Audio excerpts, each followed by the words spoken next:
పాటిస్తున్నారు. చాలామంది బరువు తగ్గేందుకు రాత్రిపూట అన్నం బదులు చపాతీలు, జొన్న రొట్టెలు, రాగి రొట్టెలు తింటున్నారు. ఎక్కువ మంది చపాతీలకే ప్రాధాన్యత ఇస్తున్నారు. అన్నం బదులు చపాతీలను తినడం వల్ల కలిగే ప్రయోజనాలు తెలుసుకుందాం. చపాతీలను తయారు చేసే గోధుమ పిండితో విటమిన్ బి, ఈ, calcium, iron, zinc, sodium, potassium, magnesium వంటి మినరల్స్ పుష్కలంగా ఉంటాయి.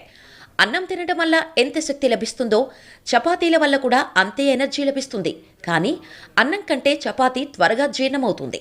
చపాతీలను నూనె లేకుండా లేదంటే తక్కువ నూనె వేసి కాల్చడం వల్ల అన్నంతో పోల్చినప్పుడు కాస్త తక్కువ క్యాలరీలు ఉంటాయి. అంతేకాదు 2-3 చపాతీలు తినగానే కడుపు నిండిన ఫీలింగ్ కలుగుతుంది.